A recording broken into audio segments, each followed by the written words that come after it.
कायम रात्री कट्ट्यावर पडून असणारी पोरं, त्यातला मी पण एक. दिवसा कामं करायची आणि रात्री जेवण खाऊन मस्तपैकी कट्ट्यावर येऊन बसायचं. त्यात काही कॉलेज कुमार असायचे तर काही आमच्यासारखे. दिवसभर काय काय उचापती केल्या आणि कोणाची खेचली या सर्व गोष्टी एकमेकांना सांगत बसायचं. आणि त्यामध्ये एखादा रोमियो सापडलाच मग काय, त्यालाच पकडायचा आणि सुरू करायचं माप काढायला. जोपर्यंत शिव्या खाऊन घरी जात नाही ना तोपर्यंत गप्पच बसायचं नाही.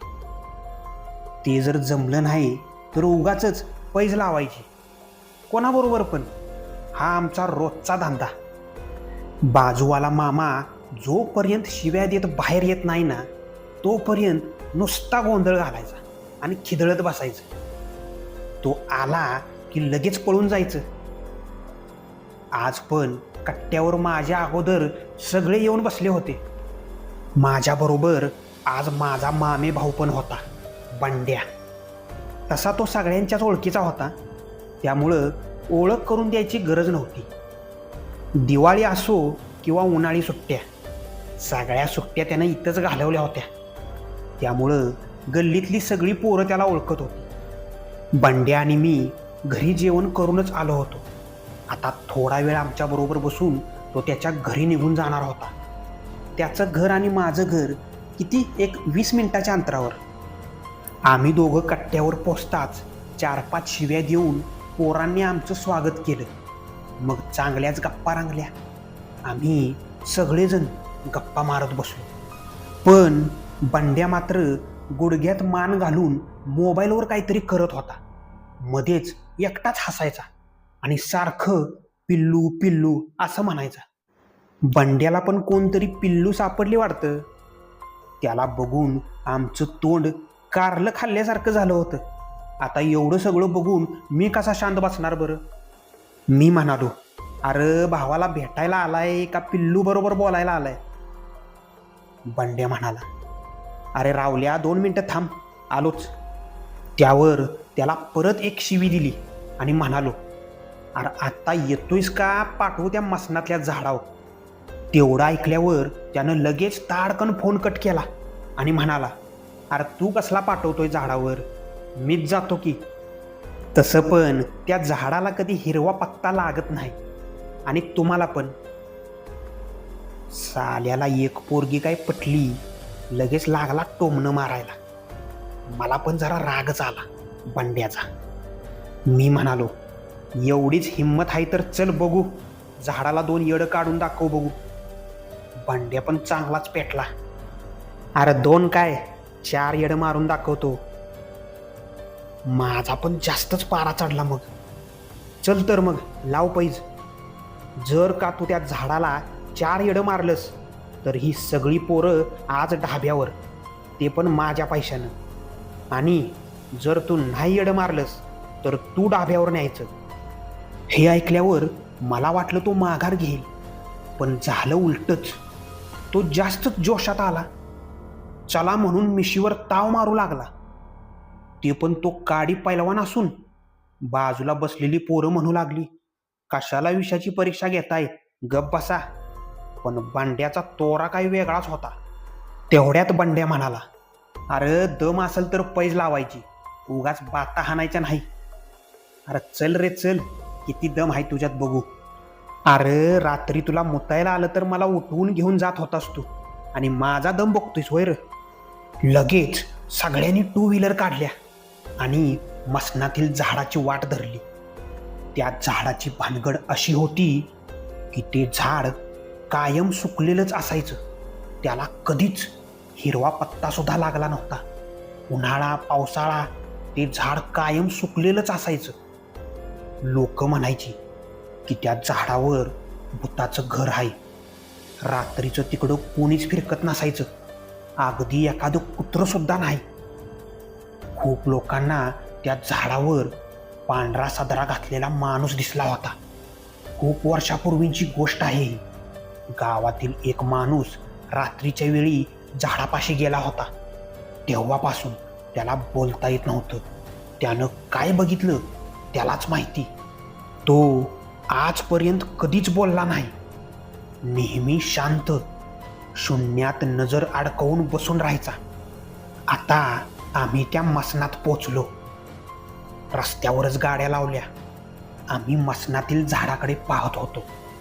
चांदण्यांच्या प्रकाशात ते बोडकं झाड खूपच भयानक दिसत होतं. मी बंड्याला परत म्हणालो, अजून वेळ आहे, तू माघार घेऊ शकतो. बंड्या माझ्याकडे बघून म्हणाला, जो डर गया समजो मर गया. आता तर माझीच फाटली होती. बहुतेक जेवण द्यायला लागणार. हे बेनं काय माघार घेत नव्हतं. बर मग हो की पुढं आणि मार 4 येडं. बंड्यानं खाली सरकलेली पॅन्ट वर ओढली आणि गेट जोरात ओढलं आणि आत पाय टाकला. तसं बाजूला बसलेली 4-5 कुत्री भुंकतच त्याच्या अंगावर आली. त्यानं टुंदिशी उडी मारून गेटवर बसला. ते बघून आम्ही इकडं जोरात दात काढत होतो. मी जोरात ओरडलो, का रे फाटली का? बंड्यानं पायातलं चप्पल काढून कुत्र्यांना फेकून मारलं. बहुतेक चिडला असेल तो. त्यानं परत झाडाचा रस्ता धरला. आम्ही गेटवर थांबून बघत होतो. कसलाही आवाज करत नव्हतो. सगळीकडे शांत वातावरण होतं. सगळ्यांच्या कपाळावर घाम साचला होता. मी तर गाडीवरच बसून होतो. गाडीचं तोंड रस्त्याच्या दिशेला करून ठेवलं होतं. जर काही झालंच तर लगेच किक मारायची. बंड्या झाडासमोर थांबला होता. तो एकटक झाडाकडे बघत होता. कुठेतरी हळूच रातकिडे किर किर किर करत होते. गेटवर थांबलेली कुत्री आता तोंड वर करून नरळू लागली आणि हळूहळू मागं सरकू लागली. मनात शंकेची पाल चुकचुकली. मला जरा भीतीच वाटू लागली. मी परत बंड्याला हाक मारली, पैज कॅन्सल, तू ये परत. हवं तर मी देतो तुला जेवण, पण तू ये परत. उगाच पैज लावली, जायला महागात पडायला नको. बंड्या माझ्याकडे बघून हसला. तो काहीच बोलला नाही. भलती चपळाई दाखवून त्यानं जोरात पळत झाडाला 4 येडं मारलं आणि आमच्या दिशेने पळत सुटला. आमच्या जवळ येताच तो जोरात ओरडला, चल रे रावल्या, दे जेवण. मी श्वास टाकला. त्याला काहीच झालं नव्हतं. परत तुझ्याबरोबर पैज नाही लावत बाबा. चल देतो जेवण तुला एकदाच. तू सुखरूप परत आलास हेच बास. तुला काय झालं असतं तर सगळ्या घरादाराच्या शिव्या खायला लागल्या असत्या. गाड्या काढून आम्ही तडक तिथून निघालो, डायरेक्ट ढाब्यावर. बंड्या आज चांगलाच खुशीत होता. मिशीवर ताव मारत म्हणाला, कशी जिरीवली? हा होय बाबा, जिरीवलीस. जेव आता गप.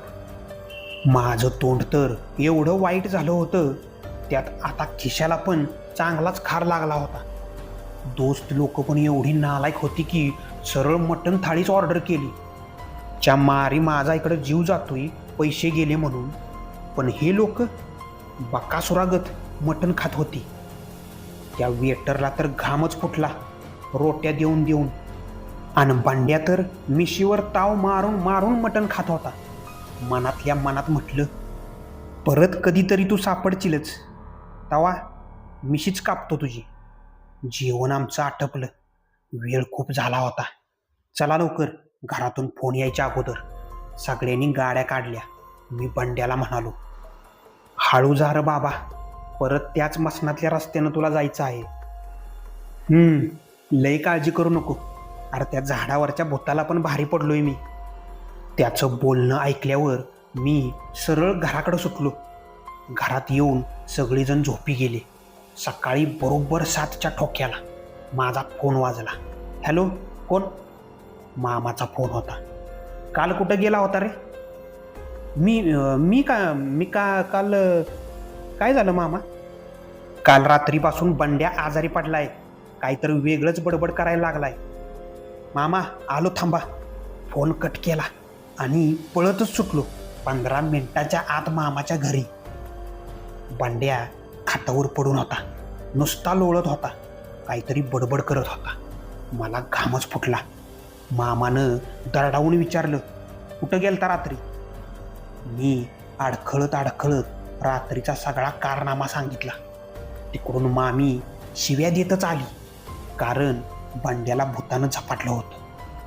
बंड्याला लगेच मारुतीच्या मंदिरात घेऊन गेलो, पण बंड्या काही मंदिराच्या पायऱ्यात चढत नव्हता. शेवटी त्याला उचलून मंदिरात फेकला. तसा तो जोरात ओरडून लोळू लागला, तडफडू लागला. गुरुवानं मारुतीचा अंगारा त्याच्या कपाळाला लावला. बंडू शांत झाला व मंदिरातच झोपी गेला. आम्ही सगळे त्याच्या आजूबाजूला बसून होतो. तो उठण्याची वाट बघत होतो. बंडू आज वाचला होता, कारण काल आमोशा होती.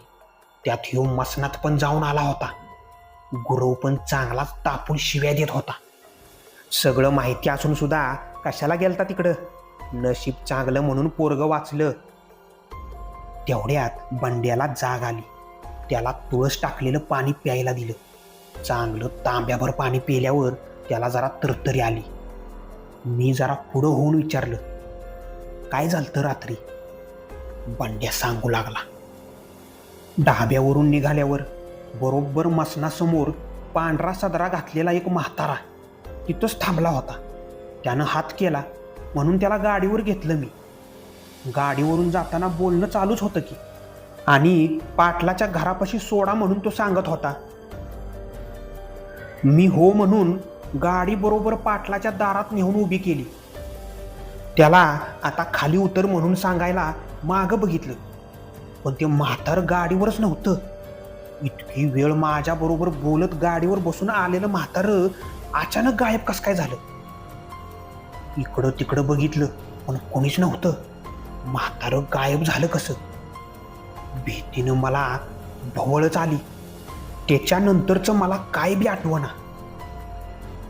मसनातल्या सुकलेल्या झाडाची पैज चांगलीच महागात पडली होती. आम्हाला सगळ्यांना चांगलीच अद्दल घडली होती. त्या दिवशीपासून कानाला खडाच लावला. कट्ट्यावर बसणं पण बंद आणि पैज लावणं पण बंद.